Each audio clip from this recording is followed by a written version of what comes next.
Kisah mengenai pemakaman Syekh Siti Jenar dan penukaran jenazahnya dengan bangkai anjing adalah kisah lanjutan dari video sebelumnya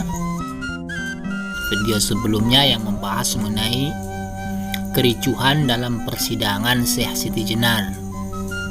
Kedua video ini atau kedua bahasan ini memang sama-sama bersumber dari naskah Negara Kertabumi karya Pangeran Wangsakerta.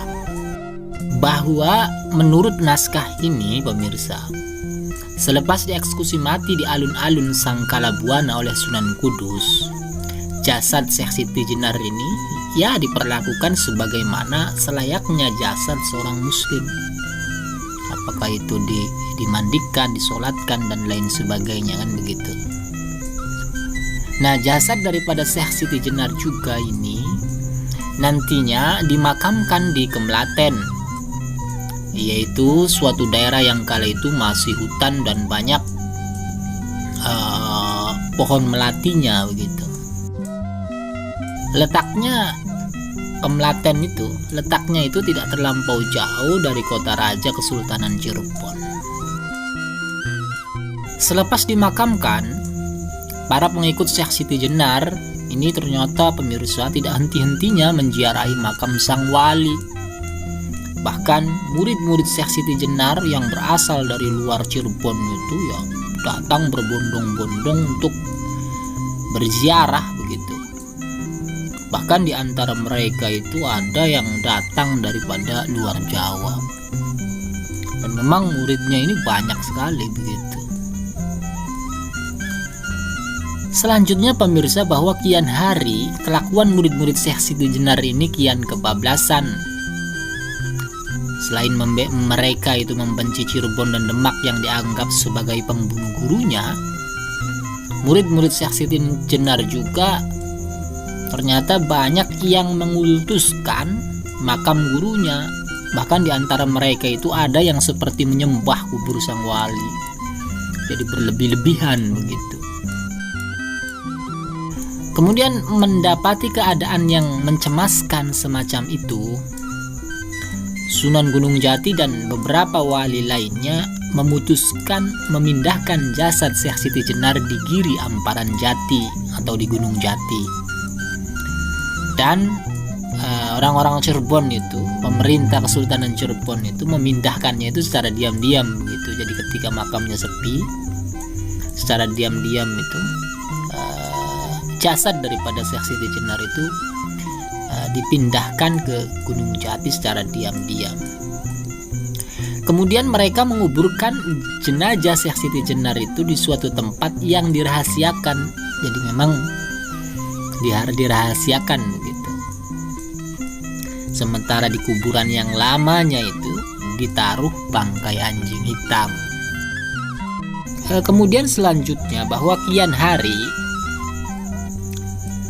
para murid Syekh Siti Jenar ini rupanya bertambah banyak, pemirsa. Mereka secara bergerombol begitu dari berbagai daerah ini mendatangi makam untuk berziarah.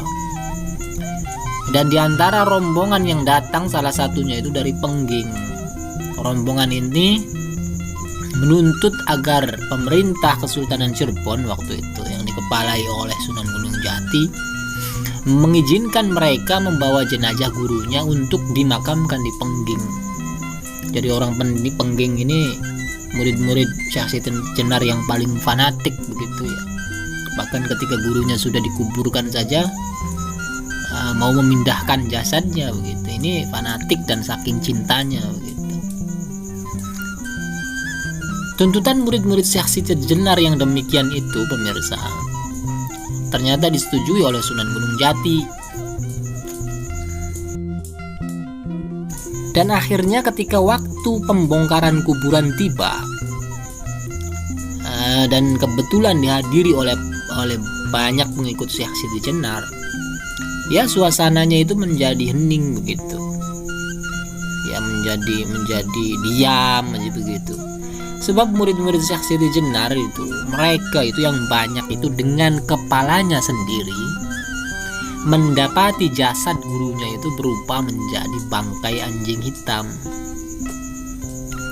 Nah, dalam kondisi semacam itu, akhirnya Sunan Gunung Jati kemudian memberikan wejangan kepada pengikut Syekh Siti Jenar itu, bahwa inti daripada wejangannya itu atau ceramahnya itu, sebagaimana yang tertulis dalam naskah Negara Kertabumi itu, adalah menghimbau agar murid-murid Syekh Siti Jenar itu tidak usah lagi mengikuti ajaran Syekh Siti Jenar, begitu, ajaran Syiahnya itu,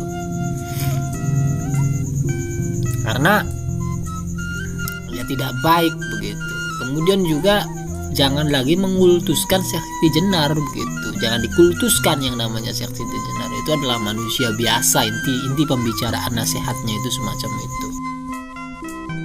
Kemudian nasihat daripada atau wejangan daripada Sunan Gunung Jati itu dihimbau agar murid-murid Syekh Siti Jenar itu mengikuti ajaran Islam madhab Syafi'i, sebagaimana ajaran Islam yang dianut oleh Sunan Gunung Jati waktu itu. Nah, karena peristiwa itulah pemirsa, ya, karena peristiwa bangkai anjing dan kemudian himbauan itu, akhirnya murid-murid Syekh Siti Jenar yang ada di Cirebon itu ya sebagiannya nantinya menjadi pengikut Sunan Gunung Jati atau keluar daripada aliran Syiah gitu, dan mereka masuk ke Sunni. Ini artinya pemirsa bahwa menurut naskah Negara Kertabumi itu, bahwa untuk menundukkan kefanatikan murid-murid Syekh Siti Jenar ini diperlukan taktik, ya. Artinya taktik yang sebenarnya itu membohongi begitu, ya. Tapi ini dilakukan ini untuk kebaikan umat, ya begitu. Karena memang waktu itu murid-murid Syekh Siti Jenar ini sudah kebablasan gitu, sudah mengkultuskan orang dan lain sebagainya. Sehingga diperlukan taktik dalam berdakwah. Dan taktik yang dilakukan para wali termasuk di dalamnya oleh Sunan Gunung Jati itu, ya taktiknya itu adalah dengan cara menukar jasad Syekh Siti Jenar itu dengan bangkai anjing. Sementara makam daripada Syekh Siti Jenar yang asli itu berada di Gunung Jati. Akan tetapi meskipun demikian letaknya itu dirahasiakan gitu. Hal ini wajar ya pemirsa, karena memang orang-orang yang dianggap membahayakan ini biasanya memang dikuburnya itu dengan rahasia. Sebagai contoh lah ya, yang dekat-dekat ini dulu ada pemberontak itu kan, pimpinannya NII itu Kartosuwiryo itu kan, pada awal-awalnya itu kan setelah dieksekusi mati itu kan makamnya itu kan dirahasiakan kan begitu. Memang kalau nggak dirahasiakan ini memang membahayakan ya, karena waktu itu memang pengikut NII itu ya banyak sekali. Jadi kalau misalnya tidak dirahasiakan ini bisa menimbulkan yang tidak begitu. Nah, dalam kasus Syekh Siti Jenar juga begitu, karena beliau itu dahulunya dianggap mau memberontak dan mendirikan kerajaan Syiah di Pengging, kemudian dihancurkan oleh Demak dan Cirebon, dan kemudian ditangkap dan dieksekusi mati. Maka kuburnya pun ya ketika dikuburkan di tempat yang diketahui kan itu kan membahayakan. Jadi banyak murid-muridnya yang berziarah, dan kuburan itu nantinya dijadikan sebagai alat media untuk balas dendam kan begitu, untuk meratap lah kan begitu. Ini kan bahaya. Oleh karena itulah dibuat taktik semacam itu, menukar jasadnya dengan bangkai anjing agar supaya banyak pengikutnya itu terpengaruh bahwa jangan lagi mengikuti Syekh Siti Jenar kan begitu. Setelah itu baru dikasih wejangan atau masukan kan begitu. Jadi ini memang kasus Syekh Siti Jenar dalam Negara Kertabumi ini penuh dengan intrik politik. Jadi artinya murni karena politik dan perbedaan paham ya.